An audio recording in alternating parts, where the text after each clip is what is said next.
Welcome to Make Shit Happen. This is episode number 56. I'm over here with the legendary Jonathan Weisman. Jonathan, thank you for making the drive and coming over here, man. I appreciate it. Absolutely. Thanks for having me on the show, boss. Oh, thank you, man. Thanks for taking the time out of your day. I know you're a busy guy, and so I appreciate you doing that for me. Thank you so much. Nah, thanks for having me. I love doing this stuff. So, Jonathan. So I know me and you met like last year sometime. Yeah. And I know you told me a little bit about your story, saying that you're an entrepreneur, built businesses, sold them, and now you are doing the marketing deal. Our listeners don't know. Some of them may know you, some of them may not. So tell us a little bit about you, if you don't mind. Yeah, how far back do you want me to go? Well, I know. Hey, we can take it all the way from when you came out, of your mom's womb. So we can go there if you want to. Yeah, right. Yeah. Let's talk about early life. How were you growing up? I mean, were you an active kid? Were you a good kid? Were you a bad kid? Let's talk about it. Man, I think I was good and bad. It just depended. I moved around a lot. My parents separated when I was 2 years old. I went off with my dad while my brothers went with my mom. Uh-huh. So, my dad moved to Corpus Christi at that time. So I was kind of raised by a single dad who had a work ethic that was just second to none. Worked his ass off from the time he got up to the time he went to sleep.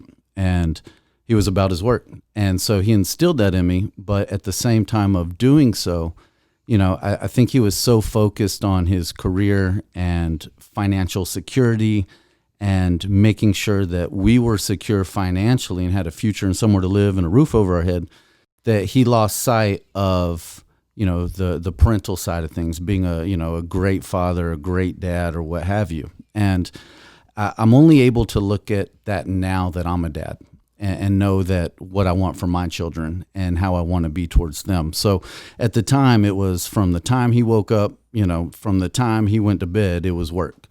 And myself growing up in elementary school, I just remember I'd wake myself up with my alarm, get myself ready for school, make myself breakfast, ride my bike 3 blocks to school, ride my bike home, do my homework, and get myself ready for bed, make a self-TV dinner, feed myself, just in time for my dad to come home and kiss me goodnight. Mm-hmm. And that's what he knew. And there's nothing wrong with that. I think each generation, or as we have kids learn from their upbringing, what they liked, what they didn't like, and then they decide what they want to implement for their, younger generations.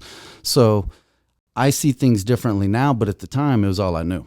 And so I accepted it. I learned a lot from it. I wouldn't change any of it because it's what gave me my grip, my grind, my self-sufficiency, and has allowed me to be the type of person that I am, both in life as well as in business. Yeah. So I'm grateful for it. Well, growing up, you probably didn't see anything wrong with it. I mean, you're like, that's just what the way of life. I love my dad, and it is. He comes every night and gives me a kiss on my head. Absolutely.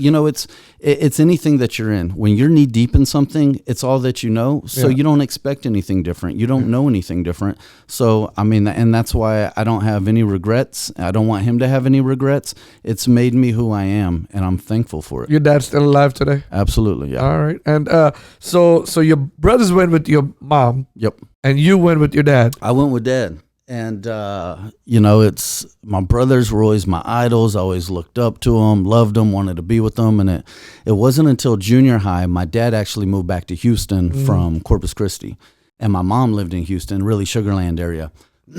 So it was for the first time in junior high when I was actually able to go live with my mom for a year and experience what it was like to live under her roof, where she was very lenient, let us do whatever we want.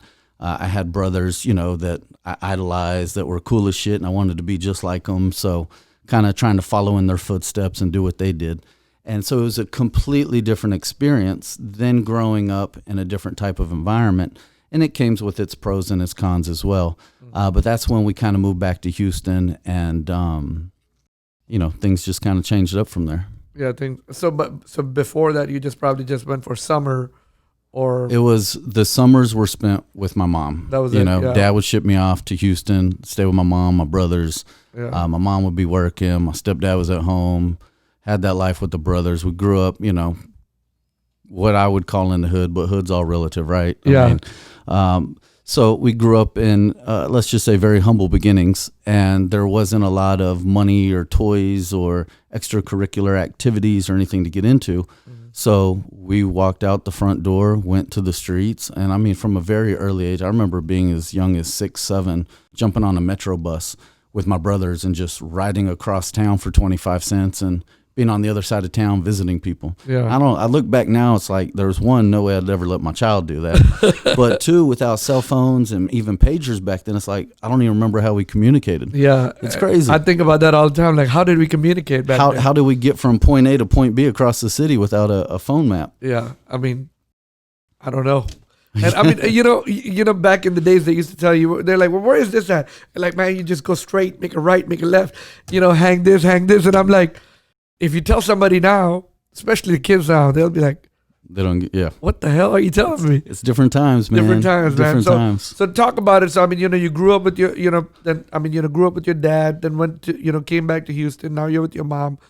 How did you get into business? I mean, did you always wanted to be in business when you were growing up, or tell us about your early adventure? What did you do? Yeah, for sure. It's nothing that I ever aspired to be or kind of saw. I think that it was a case of the situation I was in. My dad, for school, he'd buy me 1 pair of shoes. He'd buy me 4 pair of shorts, 4 shirts, and 2 pair of jeans.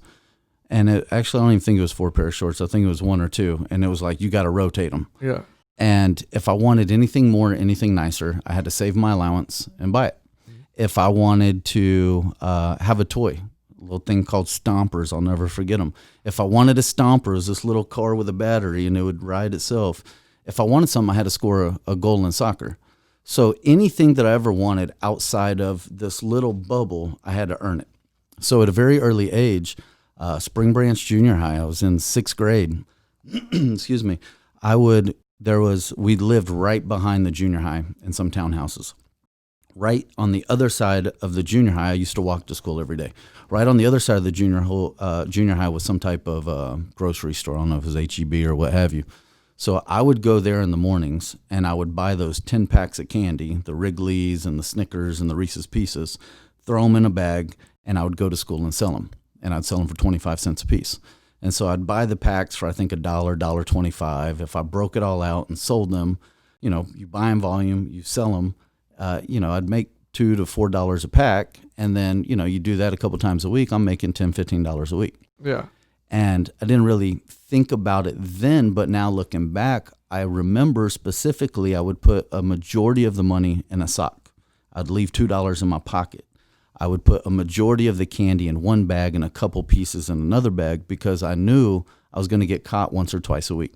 Either somebody was going to hate on me or the teacher was going to see a transaction and catch me and take my candy or take my money and keep it. Yeah. Not to mention also, I remember, there was this one dude in the back of the class that I always gave free candy to because he was a big dude and, kind of a bully, if you will. And call it protection, call it being on his good side. I was considering or trying to figure out my P&Ls, my profit and losses, just off this little candy business. I knew I was going to get caught once or twice a week, so I'd give them the $2 and keep the $8 in my sock. I mean, It was just figuring out these P&Ls way back then. So that's kind of where it started in junior high. I think that first business sense or skill kind of set in where I was really business minded and figuring out different aspects of business. With a younger mind or at an early age. That's where the instincts first kicked in, maybe. I think so. And it was really because I had to have a reason. And that reason was if I wanted anything, if I wanted toys, if I wanted clothes, if I wanted to be different and stand out in any type of way, I had to earn it myself. All right, well, let's walk us forward. What happens after junior high? Did you go to school? Did you want to what, maybe I need to be professional. Maybe I thought about it. A lot of parents always tell their kids, you want to be a doctor, engineer, lawyer. I was lost, bro. Yeah. To be completely honest, I got into a lot of trouble. So I went to 4 junior highs and I went to 4 high schools. Wow. And I ended up dropping out. But when you move around that much, and it wasn't because I was a bad kid that I went to different schools, it was as my dad progressed in business, he moved to a nicer neighborhood. Well, that nicer neighborhood meant I had to change schools. Or if I went from living with dad to living with mom, that meant changing schools. And I experienced that. So by the end of it, it was 4 junior highs and 4 high schools. And the last schools that I went to were actually in Florida. My dad moved to Florida to start his business there. And when I went there in Texas, you needed 21 credits to graduate.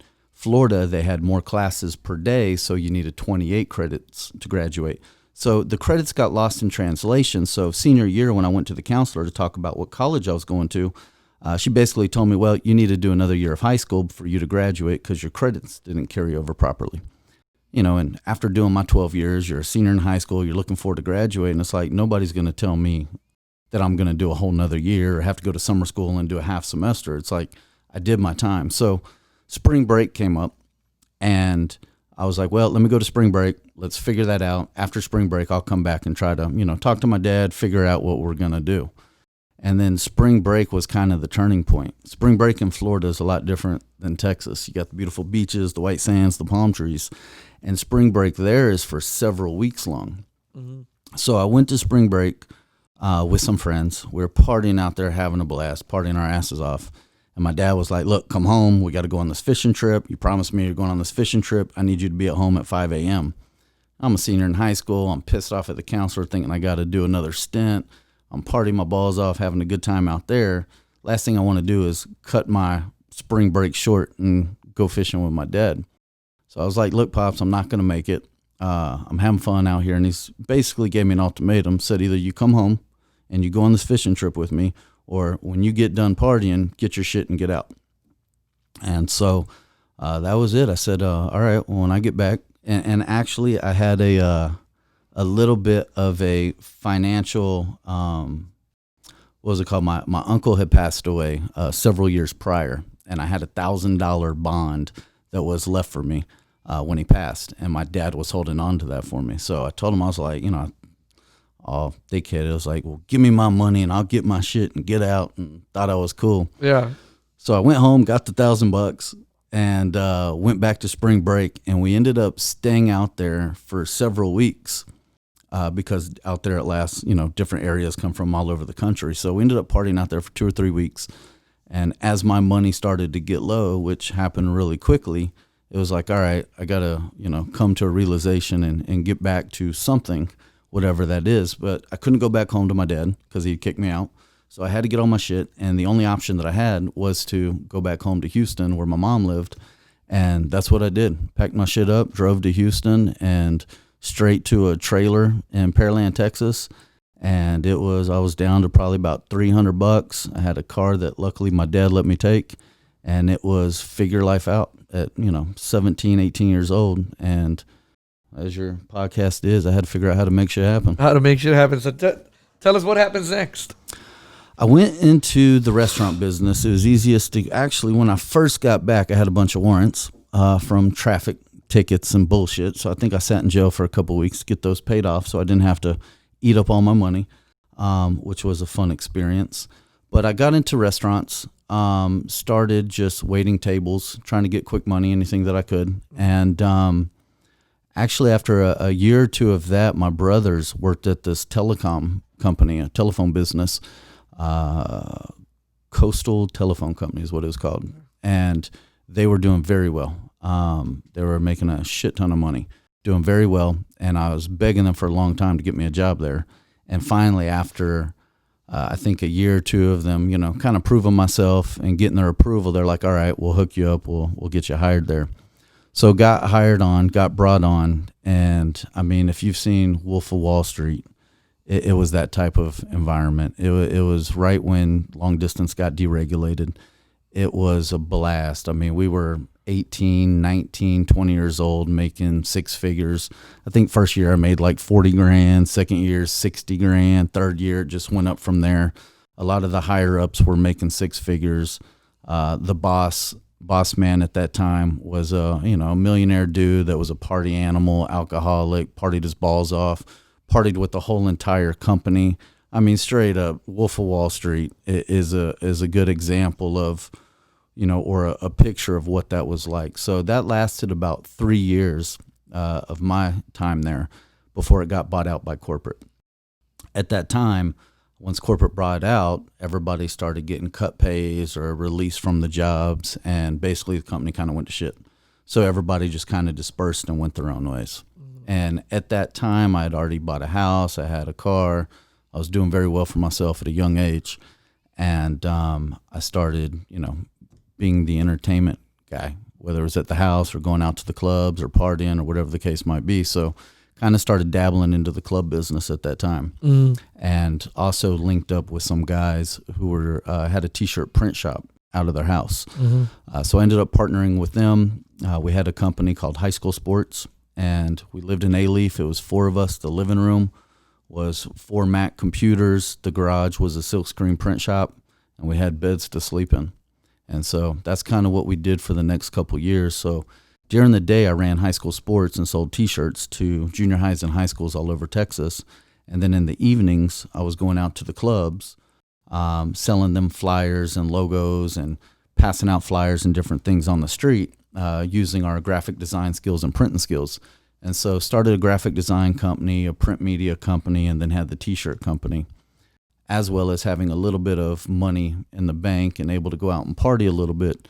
It led to some other underground hustling things that I won't dive into too deep, but definitely had my hands in a couple different things as I started to venture into the nightlife business. Gotcha. And so then nightlife goes on. You're the printing guy. You are the guy who's providing the flyers and the little tchotchkes, whatever comes with it. And then I'm sure, and then the high school business is going good. High school shirts business. Yes. What happens next?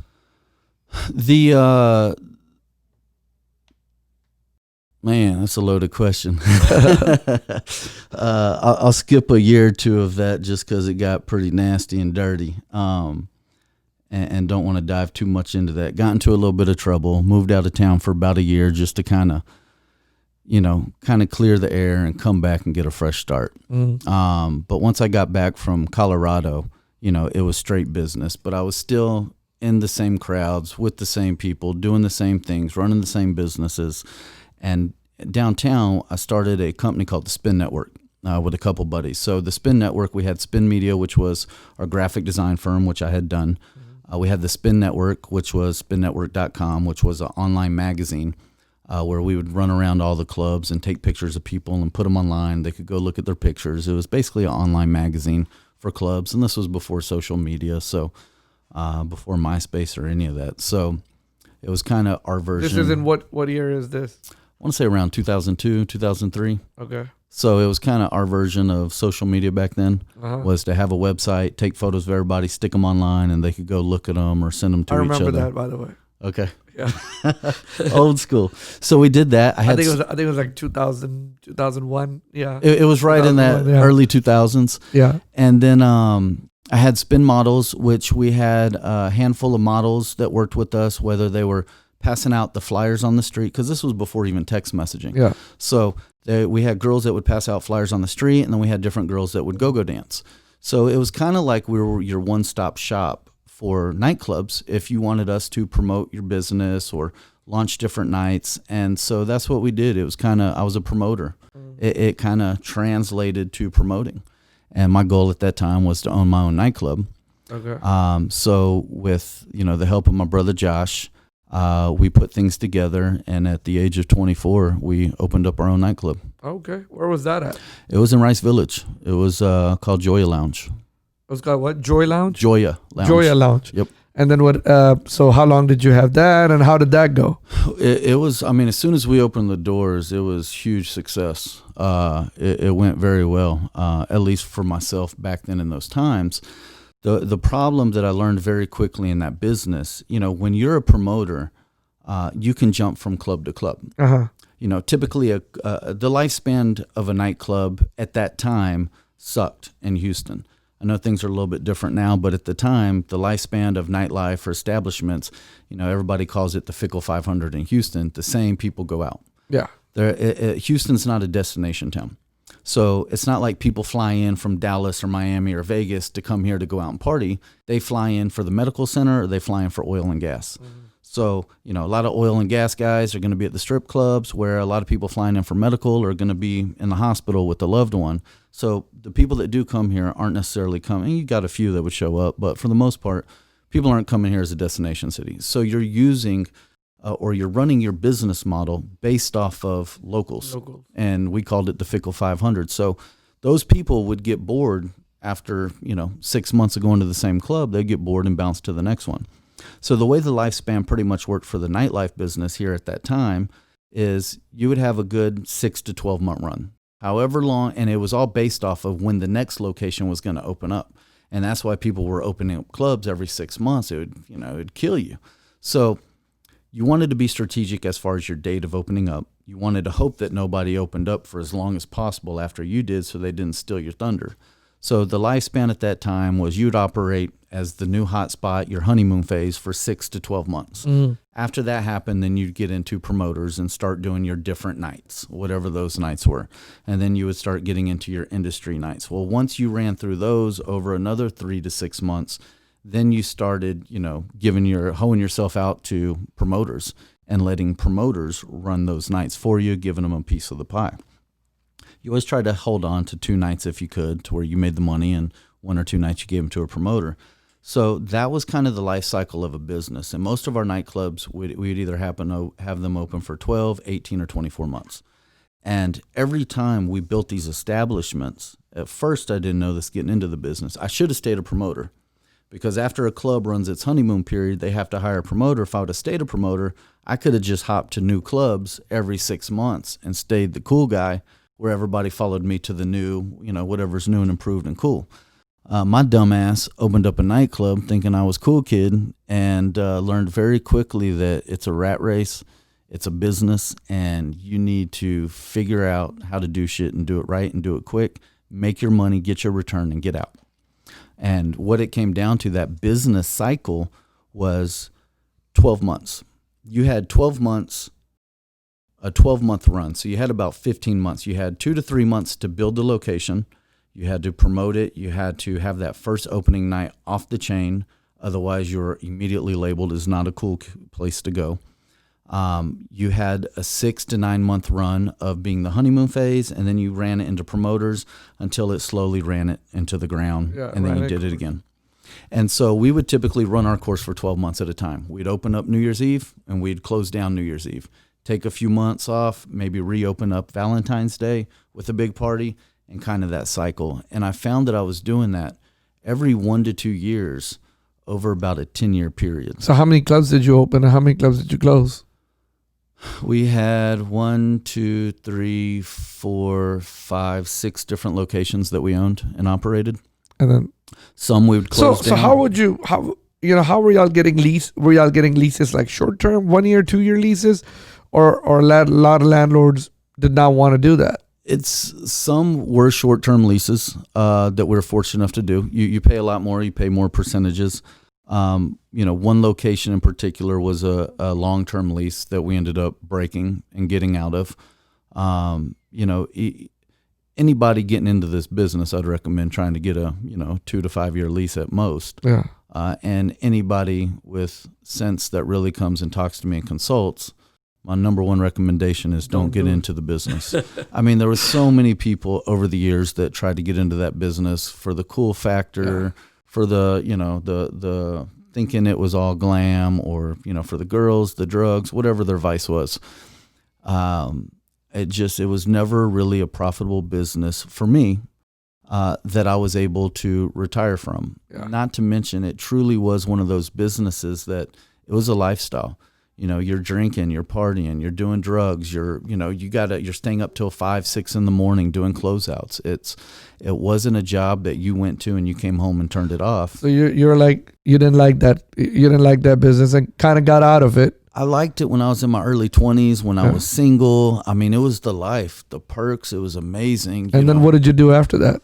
It's, finally when I got older, had kids, got married, after in my 30s, my wife was like, look, my wife and I had split up a couple times and separated. It was ruining my life. It was ruining my future, my marriage.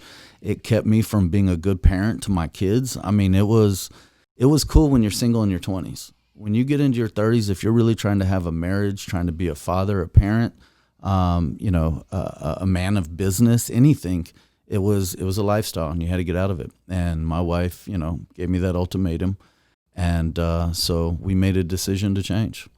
My brother and I had started about a year prior to me retiring from the club business, I had a good friend, D, who was into software, and he built a multi-million dollar company quick, set up in affiliate programs.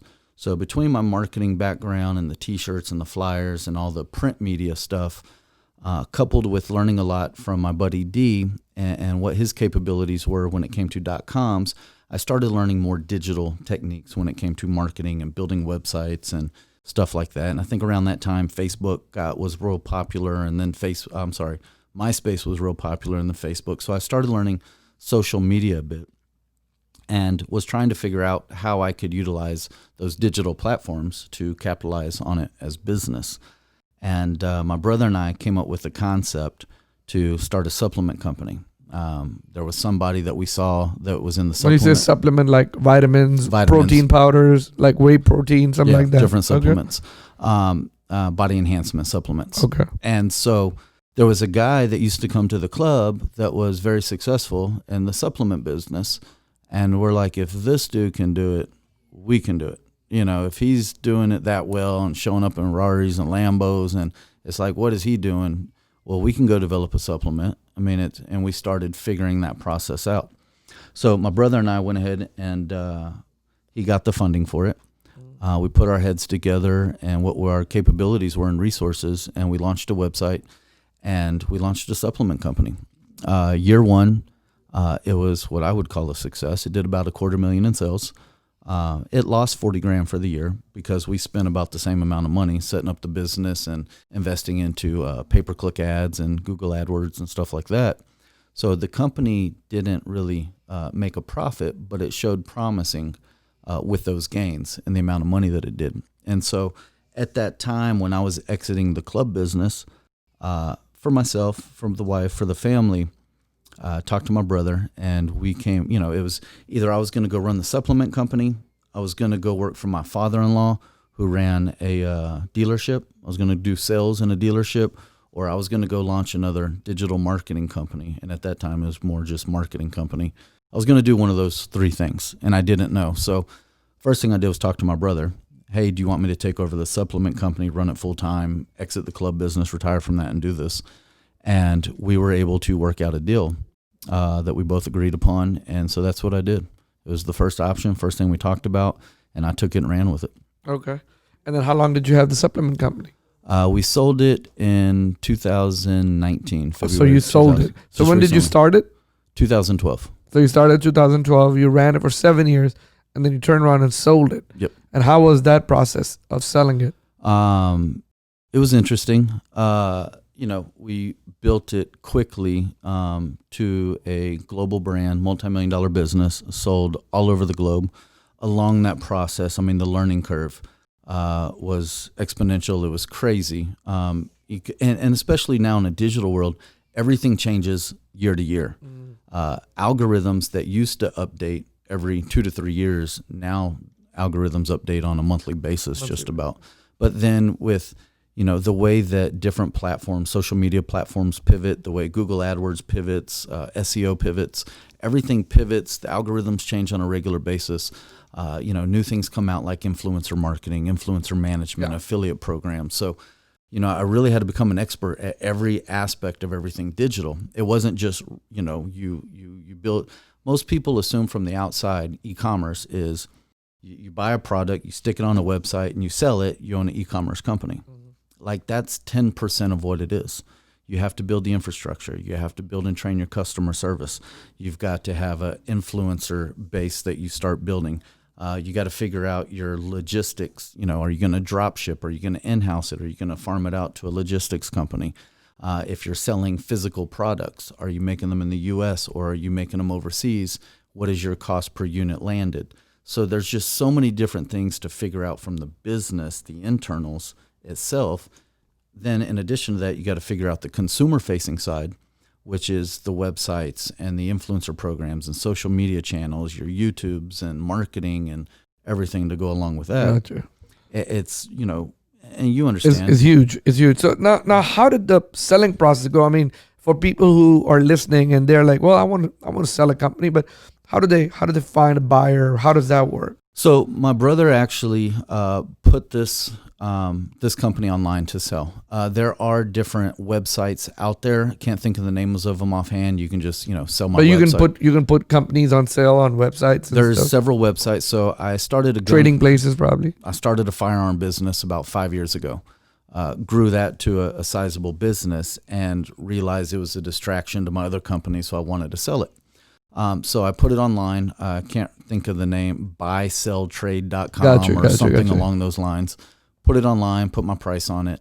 Had people come. I was really shocked to see how many people were interested in purchasing, and sold the firearm business. So if you had the firearm business while you had the supplement company. Yeah, I started the firearm business probably in 16. And what made you do a firearm? Get into firearm business? Man, I'm dumb. In hindsight, I shouldn't have done it. I'm an entrepreneur. I've built, if you add up all the clubs and businesses I've owned, I've had 9 7-figure businesses that I've built over the last 15 years. And not to mention another 10 companies that didn't quite reach those levels. I see the opportunity in everything. My wife calls it shiny ball syndrome. I can figure out how to take bandanas right now with this COVID shit and turn it into a business model and make a profit. And so a lot of what I did at that time was a lot of the time was spent trying to figure out how to bring in supplemental income, additional revenue streams. I had the abilities, I had the smarts, I had the techniques, everything I learned digitally. I was looking to get one of my firearms customized. And the way the business concept, I wanted to get it customized, wanted to get it gold coated. I had an AK. I saw one of these old gangster movies. Dude had a AK-47. It was all gold plated, nickel plated, and I wanted that. So I was like, well, shit, let me do it. Life was good. I was having fun, and I wanted to get that same firearm. So I started looking around. I learned about this product called Cerakote, which is basically a polymer coating, which is a way to paint a firearm. It takes high temps and you can paint them and customize them. So I learned about that, and then I started trying to find somebody local that could implement that for me and paint my firearm. I couldn't find anybody. Everybody I talked to was Billy Bob. They were, 30 to 60 day turnaround. I had to drive out to them and BFE. And I was like, man, and so I started reverse engineering the data because it was so hard to find somebody that did that. So I reverse engineered some keywords in the data, looked from a back-end standpoint on analytics. And it showed me that there's 2,500 people in Houston and surrounding areas looking for this product, Cerakote. And by me calling around, finding no one to be able to provide it, I was like, well, shit, if I start my own Cerakote business, I can get these 2,500 people calling me. I can make some money. So that's kind of where it started. So I launched the company. My brother owned the building that we were in. We had extra space in the warehouse. And so I built a firearm shop in the same building that we had my supplement company. Got you. So you're like, well, so then you started the firearm company and you're like, man, I don't want to do this no more. It's a distraction. It's distracting me of the supplement company, which is my main breadwinner. Yeah, the firearm business was going to have 3 pillars to the business. The local Cerakote shop was one of them. I knew that was going to be profitable, but it wasn't going to be the cash cow. The second thing I wanted to do was build custom ARs for people. Every experience that I had going to gun shops, just for lack of knowing to call me a business professional or somebody that doesn't know a lot about guns. Every time I'd go to a gun shop, whether it was Collector's Firearms or go to the Top Gun shooting range, like anytime I'd ask questions about guns or ammo or how they work, or I was an enthusiast or I liked them, but I really didn't know a lot about them, they all made me feel stupid. It's you walk into Top Gun and the dude's behind the desk got 30 magazines and AR mags and, extended mags all on his belt, like, he's going to war. And I'd go up there and I'd ask a question about a gun and they would just make me feel stupid. Or I'd go to other areas and ask questions. And, you got these good old boys that just look at you like you're an idiot. And it was really pissing me off. So what I wanted to do in addition to the Cerakote company is I wanted to build a gun shop where it was like Chipotle. You come in and we build your rifles, BYOG, build your own gun. You walk in, you pick your upper lower set, you pick your rails, you pick your barrel size, you pick all your accessories. We customize it, build it right there. We Cerakote it, paint it if you want, test fire it in our range, and then give it to you, you take it home. So it was basically going to be the Chipotle of AR rifles. And this was right before the 2016 election. So, getting into this business, one pillar was Cerakote. The second pillar was going to be the custom AR building. And the third pillar, which was really going to be the cash cow, that's where the main revenue stream was going to come from, was the online marketplace. I built a website called strac.com, and it's still there, STRAC.com. Strac.com had 10,000 plus parts related to the firearm industry.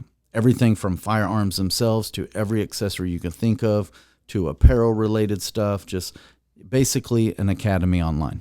And what we did is we connected that to the three main different gun distributors, and we set it up to where basically we're a middleman. All we had to do was market this website, make it show up first on Google. People purchased from the website. They would pay on the website. That would send the order to the distributor. The distributor would drop ship it directly to the consumer.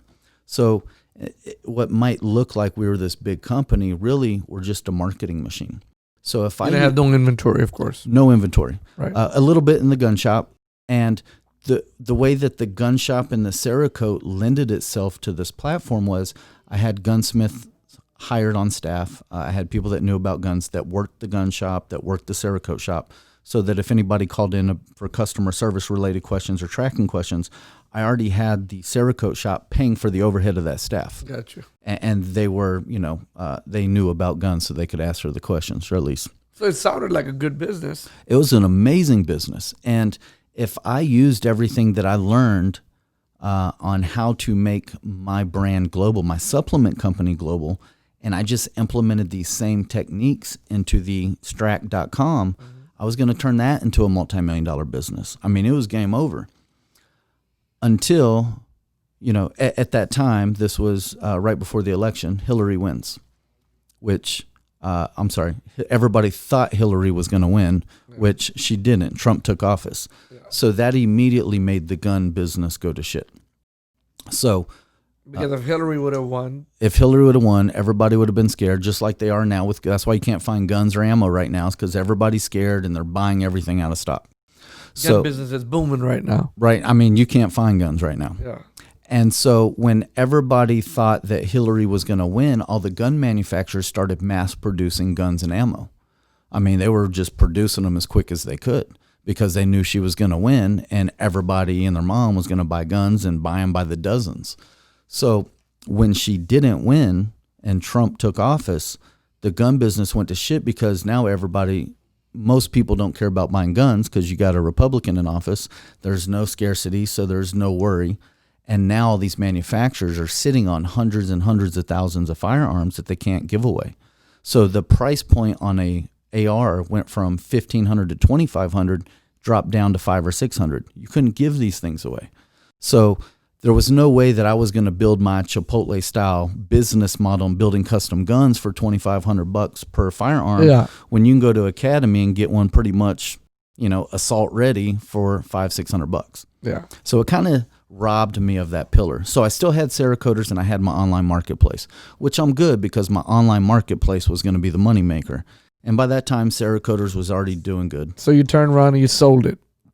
Well, before I sold it, I was actually going to try to blow it up. Okay. And use my digital marketing means, YouTube marketing, DIY marketing, how-to videos, open box videos, do a bunch of YouTube video marketing. We were going to do Facebook marketing, Instagram marketing, all of the digital means of marketing, create videos, do all kinds of bad shit, splash it out there on the internet, and then utilize that as a tool or the hook to get people to come back to the website and buy. Gotcha. Problem is, that's when, you started hearing about school shootings. You started hearing about church shootings. You started hearing about people getting ran over. You started hearing about ISIS and all these other different things happening. So at that time, the whole world changed when it came related to the firearm industry, and everybody started what's considered now censorship. Right. You couldn't advertise guns online. You couldn't do videos on YouTube. You couldn't do pay-per-click advertising. Couldn't do Facebook marketing. No Instagram marketing. If you were a gun-related business and you sold firearms on your website, you basically got blacklisted from the internet. So that whole business concept and model that I was building for a year, where all I know how to do is digital marketing, I basically got robbed of that to where Yeah. it's like, well, you can't do digital marketing for this gun Well, and industry. that was your main force. That was going to be my baby. So the Cerakoters, year one, we did about $250,000 at about a 50% profit margin, which was great for year one. But that type of margin and that type of money wasn't worth the distraction from my other company that was doing a lot better. So it was at that time where I lost, basically Trump took office, I lost the firearms, and then all of this negative shit started happening and the censorship kicked in to where I couldn't do the online marketplace. All I had left was a Cerakote shop. I didn't get into the gun business to be a paint shop. Right. So I put it online, sold it in a couple months. Still own a very small piece of it, so I get to enjoy all the perks of that. The guys over there, cerakoters.com, great guys. Go check them out if you need something custom. But I'm glad to have washed my hands of that. Okay. So you gone out of that. Let's go back to the supplement company. You 2016 to 2019. Now you focused on that. Yeah, so at the end of 2018, I sold the gun company, December of 2018. It was 3 months after that, February of 2019, that the acquisition, we exited the supplement company.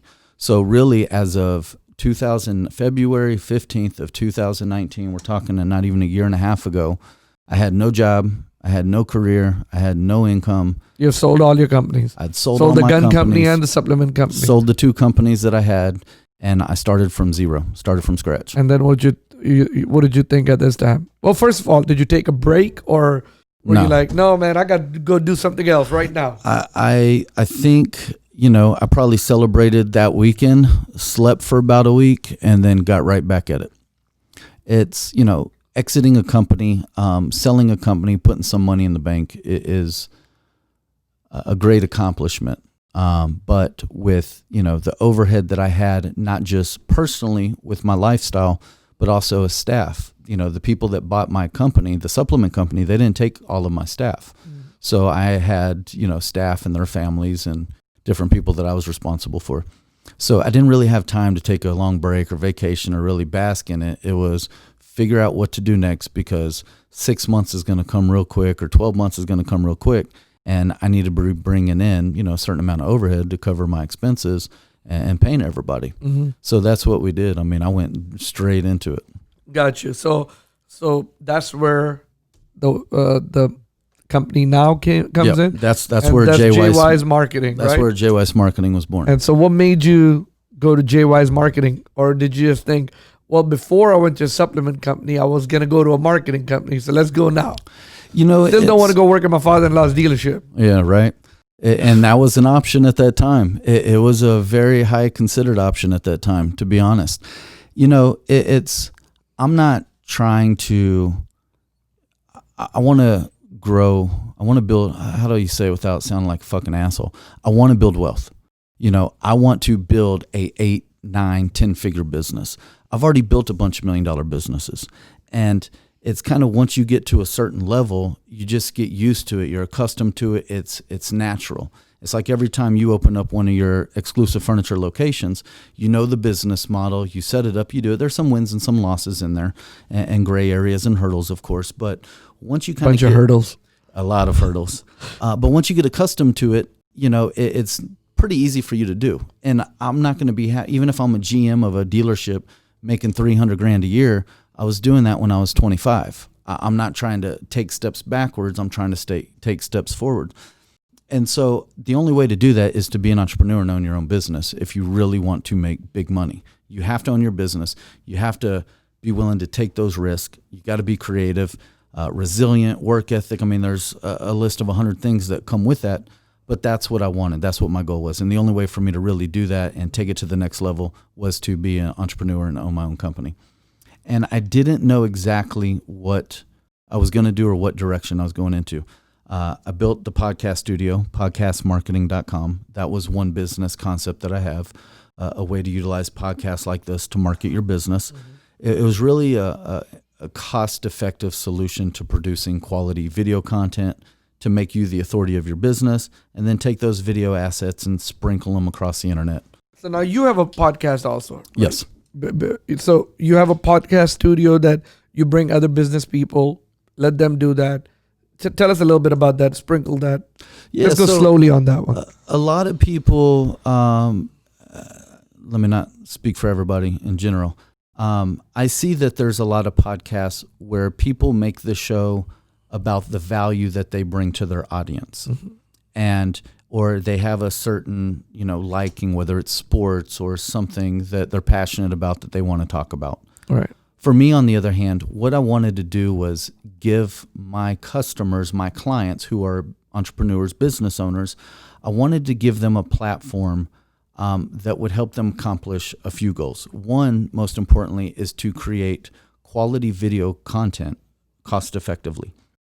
When I was doing my digital marketing, and I always kind of had my digital marketing company on the side, even when I had the supplement company, I just didn't go full force on it like I did when I launched Jay Weiss. The one thing that I couldn't do is I couldn't get my clients to produce video. And video is the way of the future when it comes to marketing. You have to be producing video or you're going to get left behind. And so all of my clients, we would do their search engine optimization, do their pay-per-click campaigns, their social media advertising, build their websites, everything digital we did for them, but I couldn't get them to create video. And it's like the first person in this industry, whatever it is, that creates a video is going to win and skyrocket ahead of their competition. Nobody 40, 50 plus is going to pick up a cell phone and talk to a selfie cam. You don't want to spend $5,000 shooting a commercial because it looks like every other commercial and people are already trained to overlook commercials. Yeah. It really has to be somebody kind of doing a point of view type video, talking to the camera, who would be the audience. And that still would cost a couple grand per video to produce those. So I wanted to find a way to develop a video process that allowed people to shoot cost-effective videos while still making them the authoritative figure of their industry. My brother-in-law, Grant, put the idea. One day he came to me. He's like, man, you know what? I want to do a little podcast out of my closet and talk about the Cowboys. He's a fanatic sports fan. He wants to talk about the Cowboys. And so a light bulb went off. And I was like, well, if I do a podcast, but I add the video aspect of it with cameras, then this type of setting, I can ask you 10 questions. You give me 10 answers. We're in a comfortable environment. The camera's not right in your face. It's a comfortable setting. I ask you 10 questions. You give me 10 answers. I go chop that up in the editing room. Now I've got 10 short little videos that we can then disperse online. On social media, online, on whatever YouTube, your platform Facebook, is, on your Instagram, website. Anywhere. Yeah. You can go upload them So to iTunes. that was a great idea, the genius idea. How many of your clients bought that, or how many clients you do that for right now? We've probably done a total. I mean, my podcast count's probably in the 60s, 70s. We're not at 100 yet. All of the clients, I have very few clients. What is your podcast called? The Grit. The Grit. So it's you on can iTunes, find it on all Spotify. You can find it on all channels. Yeah, podcast platform. Matter of fact, I was a guest on your Absolutely. On your one time. I'm glad you were there. That was one of my favorites, man. Yeah, so thank you. I appreciate it. Nah, thank Matter you. of fact, everyone whoever Googles my name, the YouTube version pops up over there. Matter of fact, I checked it the other day. I think it had like 2,000 some views. So. That's that digital marketing. That's the digital marketing. Thank you for putting me on there. Absolutely. No, thanks for coming on. So you ended up doing this, and now, I know that you do a lot of social media marketing. You do a lot of SEO marketing. Yep. Tell us a little bit what Jay Weiss Marketing does. So what Jay Weiss really does is we're not a marketing company. I'm an entrepreneur, just like you, just like other entrepreneurs out there. And it's figuring out, based on a specific allocated budget, how can we scale a business? Mm-hmm. It's not about, for me, our clients have to spend $100,000 a year, minimum commitment, to get into bed with us and to have us run their campaigns. And the reason why we have that minimum commitment is, and that money doesn't all come to us, a lot of that goes to advertising dollars. But the reason why we have that commitment, because when you're dealing with small amounts of money, 1,000 here, 2,000 there, you're never going to scale your business. You're going to spend 1,000, you might get 1,500 back. You do it again the following month, you get 1,500 back. If I'm only making a client $500 a month, how much can they really afford to give me? Exactly. So I need clients that can spend 50 to 100 grand a month, and I can make them 50 or 100 grand a month so they can afford to pay me 10 or 20 grand a month. Your focus is, upper middle to a large business where they are spending significant and they're serious about it. Most of our companies are, at least 7 figures a year. Right. Where they they're want to be spending serious money. about it. But there's also at the same time, there's smaller businesses that we can take and quickly scale. Right. It's people have to have the budget and the balls to make it happen. A lot of people are scared to spend the money, which I completely understand. But it's anybody that has a small budget in their business, you got to start somewhere. And so what I do for those clients that can't afford our get in, then they can hire me for consulting hourly to where I'll come in, I'll look at, when I come in, I don't just look at your marketing. I look at your P&Ls, your QuickBooks. I want to see the whole business as a whole. I want to look at your whole entire operations from front to back, because again, I look at it through the eyes of an entrepreneur, and I want to see where we can cut overhead, where we can maximize your staff. Jonathan, if someone is listening to this and they're like, man, you know what? That might be good. I can probably hire Johnny to come help me out or something like that. How can they find you? jweismarketing.com. Jweis, JWEIS, marketing.com. You on social media? Yeah, I'm all over social media. Most of it's JWeiss Marketing. If you go to jweiss.io, it is a quick connect to our YouTube channel. Okay. We do a lot of video production, a lot of .io? YouTubing and vlogging. Yeah, okay. The jweiss.io will take you directly to our YouTube channel. Tell me. So, do you stay in touch with your gun partner, like people you sold the gun company to, Yeah. or the supplement company? Yes. Didn't something happen with the supplement company that now you're working with them? Yeah, so they thanks for calling me out on that. They bought the company. I think that it was a lot more than they had anticipated as far as the scope of work, the involvement, what it really took to run that type of business and that business model. And they weren't able to maintain the growth rate that we had. And after several months of trying to figure it out, they decided to go ahead and hire us, retain us, JWeiss Marketing, bring us back on, and have us run and operate the business as a consultant, as a consult. Most people, what I kind of like to explain it as is when people hire JWeiss Marketing, instead of hiring an SEO expert or hiring a pay-per-click manager as a social media manager, for that same cost, you might spend $3,000 a month up to $10,000 a month. Instead of spending that on 1 or 2 employees, you spend that with us. You get my entire team. We have developers, programmers, coders, engineers, podcast studios. We've got a video production company, plus the web developers, the SEOs, the pay-per-click advertisers, the media buyers. So when you hire JWeiss Marketing, instead of you going paying one employee $50, $60, $100,000 a year, you hire me for that same amount and you get my whole entire team. Gotcha. So that's what they did, is they brought on JWeiss to be their marketing arm to basically run and control a good majority of the business from the marketing aspect. Gotcha. So that's awesome. That's good for you and good for them. It's a perfect, they got the expert it's a win-win. who ran the business for so many years and took it to the next level, and you get to get some money back from the supplement company. It's been an amazing relationship. Man, I want to thank you for coming over here, telling us this whole story, and telling us how you want to your goals, your future goals. That you don't want to do a 7-figure business anymore. It's 8 or 9-figure, maybe hopefully 10, right? Absolutely. It's all about scaling. John, let me ask you a question. With all this that you have gone through, lessons you have learned in life, growing up with a single father who, you had to wake yourself up, make yourself, get yourself ready from school to, running the club business and, where your wife basically had to shake you up, say, hey, we have a shaky marriage, let's get it all solid and go find your regular job. This night business is not going to run. And, bunch of, hurdles, and lessons and stuff that you learned. If you have to share 3 things with our listeners, right? Let's say everything was to go to shit tomorrow. There's nothing, nobody knows anything. All the books are dead. All your video content is dead. Everything's dead. But there's a piece of paper that you can write 3 things for the world, for your kids, for your future generation, for your great grandkids. 3 ways how to live life, how to be in life, and some advices. What would you say? Shit, my mind was first going towards business, and then you flipped it on me at the end, talking about take all that out of the picture. It's authenticity is the biggest thing that I've learned in life, and that I use in business, I use it in my friendships, is, we used to say back in the day when we were struggling, fake it till you make it. And it sounded cool back then, but now that I look back on it, I would have got a lot farther, a lot quicker if I would have just been authentic and genuine about who I was, where I was at in life. And you have to make yourself vulnerable to do that.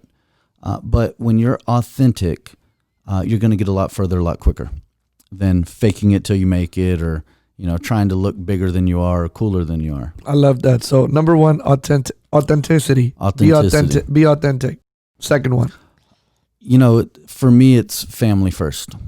It's what is all this hard work for if you don't get to enjoy it? It's something that we just started.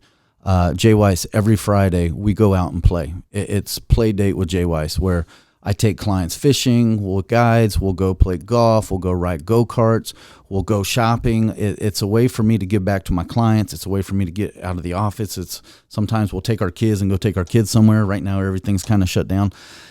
It's so important, and I guess my relationship with my dad, seeing him work so hard, and the lack of relationship that we had is probably a better term for that.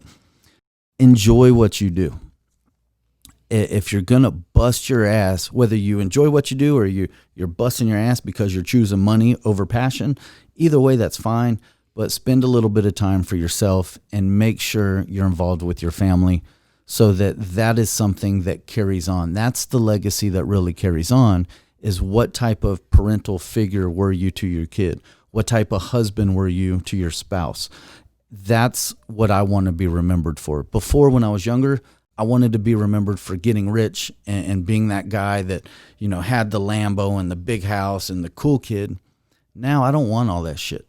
The nice things that I do have, you don't see them on social media. I keep them under wraps.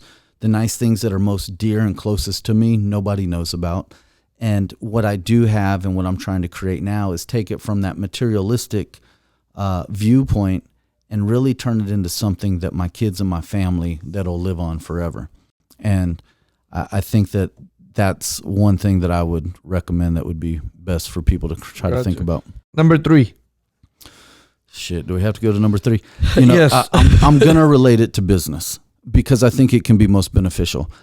Go niche. My boy Judge Graham, if you're not following Judge Graham, go follow him. Judge Graham says go niche and go deep. And it's true. When you're in business, the shiny ball syndrome, the getting distracted with my gun shop. There's been 10 other businesses that I've started that we didn't even talk about.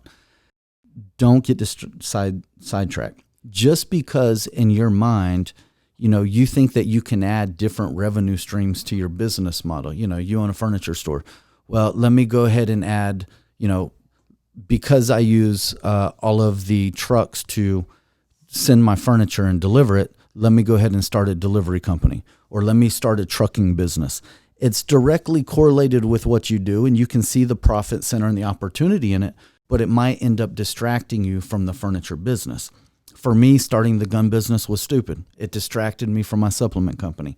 Stay niche, stay deep, and don't try to spread yourself thin. Think about everything that you do as far as bandwidth. How much bandwidth do you have? And does it make more sense to put your bandwidth into one or two things instead of spreading yourself thin? Because when you start breaking off into new markets or new services, that, let's just say $100 for easy numbers, that $100 going into one business model is a solid $100.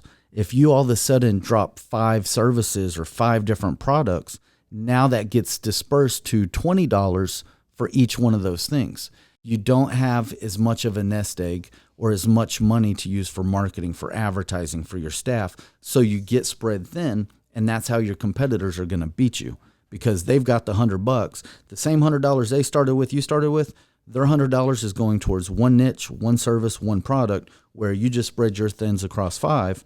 They're going to get a bigger return on investment. So go niche and go deep. Go niche and go deep. Stay focused. All right, perfect. And stay focused. Man, this was a great one. Thank you so much. I appreciate you, coming brother. in. I appreciate it. Thanks for sharing this, your wisdom with the world. Thank you for being over here. And, like I always say, time is something, everybody can buy, money is something that comes and goes, and someone can buy you a gift or someone can, buy you lunch or whatever, but time is something that is valuable. You won't get it back. And I appreciate you donating your time to me, man. Absolutely, brother. Thank you so sir. much for having me. Thank you.